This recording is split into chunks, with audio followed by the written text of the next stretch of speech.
it's been being able to sit in a classroom next to people from all over the world, different ages, different backgrounds. So you could be talking to someone who's already had a career and spent 40 years doing something else, and I think that's something unique to Birkbeck.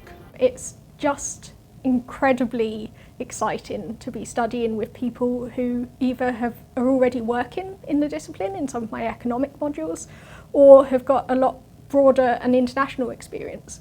Studying comparative social policy, where we get to say this is how the UK's welfare system works, and 4 people in the class can explain how it works in Brazil instead, was a wonderful discovery in my first year.